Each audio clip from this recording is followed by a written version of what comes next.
ಮತ್ತು ಡಿಕೆಶಿ ಅವರ ನಡುವೆ ಜಟಾಪಟಿ ಜಾಸ್ತಿ ಆಗ್ತಿದೆ. ಇಲ್ಲಿಂದ ಪ್ರತಿ ಸಲನೂ ಜಟಾಪಟಿ ಜಾಸ್ತಿ ಆಗ್ತಿದೆ. ಇನ್ನು ಅದು ನಿಲ್ಲೋ ಲಕ್ಷಣ ಕಾಣಿಸ್ತಾ ಇಲ್ಲ. ಮೊನ್ನೆ ಯಾರ್ಯಾರು ಜಟಾಪಟಿ? ಮುನಿರತ್ನ ಅವರಿಗೆ ಮತ್ತೆ ಡಿ ಕೆ ಶಿವಕುಮಾರ್ ಅವರಿಗೆ.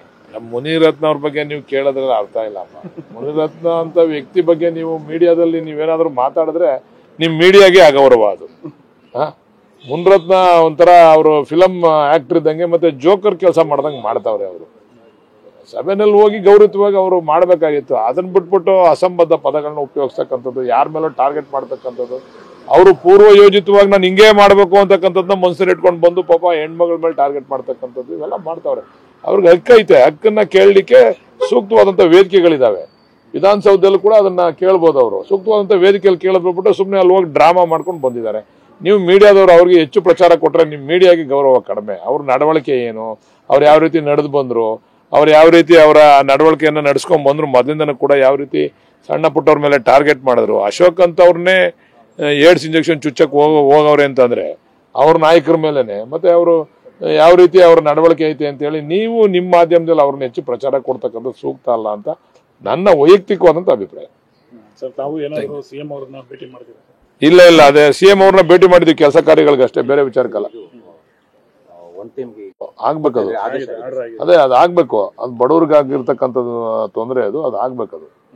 ಅದು ಮಾಡಿದ್ದಾರೆ. ನಮ್ಮ ಸರ್ಕಾರ 60-40ಗೂ ಮುಂದೆ ಮಾಡ್ತೀವಿ ಅಂತಕ್ಕಂಥದ್ದು ವಿಶ್ವಾಸ ಇದೆ. ಅದನ್ನು ಕೂಡ ಮಾಡ್ತಾರೆ.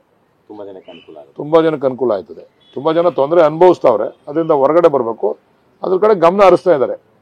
ನಮ್ಮ ಸರ್ಕಾರ ಅದ್ರ ಕಡೆ ಗಮನ ಹರಿಸ್ತಾ ಇದೆ. ಸರ್, ಆಮೇಲೆ ಈ ರಸ್ತೆ ಗುಂಡಿಗಳದ್ದು ಬೆಂಗಳೂರು ನಗರದಲ್ಲಿ ಸಿಕ್ಕಾಪಟ್ಟೆ ಆಗ್ಬಿಟ್ಟಿದೆ. ಇರ್ಲಿ ಪಾಪ, ಟ್ವೀಟ್ ಮಾಡ್ಲಿ, ಏನ್ ತೊಂದರೆ ಇಲ್ಲ. ಡಿ ಕೆ ಶಿವಕುಮಾರ್ ಅವರು ಎಲ್ಲ ಕಡೆ ಅದನ್ನ ಗುಂಡಿಗಳನ್ನ ಮುಚ್ಚತಕ್ಕಂಥ ಕೆಲಸ ಮಾಡ್ತಾ ಇದ್ದಾರೆ. ಕಾರ್ಪೊರೇಷನ್ ನಲ್ಲಿ ಈಗ ಮಳೆಗಾಲ ಅಲ್ವಾ, ಈಗ ಮಾಡಿದ್ರೆ ಪುನಃ ಕಿತ್ತೋಗ್ತದೆ. ಮಳೆಗಾಲ ನಿಂತ ಮೇಲೆ ಆ ಕೆಲಸ ಪ್ರಾರಂಭ ಆದ್ರೆ ಒಂದೂವರೆ ತಿಂಗಳು ಎಲ್ಲ ಸಂಪೂರ್ಣವಾಗಿ ಆಗ್ತದೆ. ಸರ್, ಆಮೇಲೆ ಈಗ ನವೆಂಬರ್ ನಲ್ಲಿ ಸಂಪುಟ ಪುನರ್ರಚನೆ ಆಗ್ತಿದೆ. ತಾವು ಕೂಡ ಒಬ್ಬ ಪ್ರಬಲ ಆಕಾಂಕ್ಷಿ ಆಗಿದ್ದೀರಿ. ಮೊದಲಿಂದಲೂ ಕೂಡ ಕೇಳ್ಕೊಂಡೇ ಬರ್ತಿದ್ದೀರಿ. ಏನ್ ಸರ್, ನಿಮ್ಗೇನಾದ್ರೂ ಹೈಕಮಾಂಡ್ ಕೃಪೆ ತೋರುತ್ತಾ? ಏನೆಲ್ಲ ಹೇಳಿದ್ದಾರೆ ಮುಖ್ಯಮಂತ್ರಿಗಳು, ಉಪಮುಖ್ಯಮಂತ್ರಿಗಳು ಮತ್ತೆ ಹೈಕಮಾಂಡ್ ಗಮನದಲ್ಲೂ ಇದೆ. ನಮ್ಮ ಸೀನಿಯಾರಿಟಿನ ಕನ್ಸಿಡರ್ ಮಾಡ್ತಾರೆ ಅಂತಕ್ಕಂಥ ಆತ್ಮವಿಶ್ವಾಸ ಕೂಡ ಇದೆ ನಮ್ಗೆ. ನೋಡೋಣ ಏನ್ ಮಾಡ್ತಾರೆ ಅಂತ ಹೇಳಿ. ಸಂಪುಟ ಪುನರ್ರಚನೆ ಅಷ್ಟೇ ಅಲ್ಲ, ಕ್ರಾಂತಿ ಚರ್ಚೆನೂ ಕೂಡ ನಡೀತಾ ಇದೆ. ಯಾವ ಕ್ರಾಂತಿನೂ ಆಯ್ತಲ್ಲ. ಏನ್ ಕ್ರಾಂತಿ ಆಯ್ತದೆ? ಯಾರು ಹೇಳಿದ್ದು ಕ್ರಾಂತಿ ಆಯ್ತದೆ ಅಂತ? ನಿಮ್ಮ ಪಕ್ಷದಲ್ಲಿ ಯಾರು ಹೇಳಿದ್ದು? ನಿಮ್ಗೆ ಯಾರು ಹೇಳಿದ್ದು ಕ್ರಾಂತಿ ಆಯ್ತದೆ ಅಂತ ಹೇಳಿ?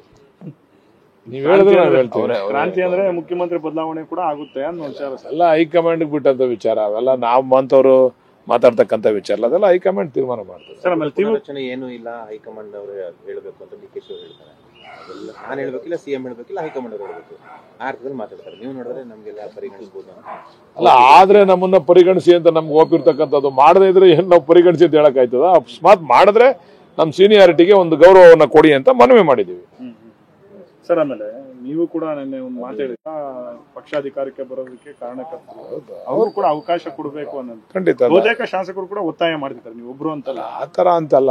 ನೋಡಿ, ಅವರು ಕೂಡ ಪಕ್ಷದ ಅಧಿಕಾರಕ್ಕೆ ಬರ್ಬೇಕಾದ್ರೆ ಅವ್ರದ್ದು ಕೂಡ ಕಾಣಿಕೆ ಇದೆ. ಅದರಿಂದ ಅವ್ರಿಗೂ ಒಂದು ಅವಕಾಶ ಮಾಡ್ಕೊಡ್ತಾರೆ ಅಂತ ಹೈಕಮಾಂಡ್ ಮೇಲೆ ವಿಶ್ವಾಸ ಇದೆ. ಅವ್ರಿಗೂ ಕೂಡ ಮಾಡ್ಕೊಡ್ಬೋದು. ಅವರು ಯಾಕೋ ಈ ನಡುವೆ ಡಿ ಕೆ ಶಿವಕುಮಾರ್ ಅವರು ಟೆಂಪಲ್ ರನ್ ಶುರು ಮಾಡ್ಬಿಟ್ಟಿದ್ದಾರೆ. ಇಲ್ಲ, ಅವ್ರು ಮೊದ್ಲಿಂದನೂ ಕೂಡ ಅವ್ರು ದೇವ್ರ ಮೇಲೆ ಜಾಸ್ತಿ ಭಕ್ತಿ ಇಟ್ಕೊಂಡಿರ್ತಕ್ಕಂಥವ್ರು. ಇವತ್ತಿಂದ ಹೊಸದಾಗಿ ಏನ್ ಮಾಡ್ತಾ ಇಲ್ಲ. ಅವ್ರು ಮೊದ್ಲಿಂದನೂ ಕೂಡ ದೇವಸ್ಥಾನಗಳಿಗೆ ಹೋಗ್ತಕ್ಕಂಥದ್ದು, ಪೂಜೆ ಪುನಸ್ಕಾರಗಳು ಮಾಡ್ತಕ್ಕಂಥದ್ದು ಮೊದ್ಲಿಂದನೂ ಮಾಡ್ಕೊಂಡ್ ಬಂದಿದ್ದಾರೆ ಅವರು.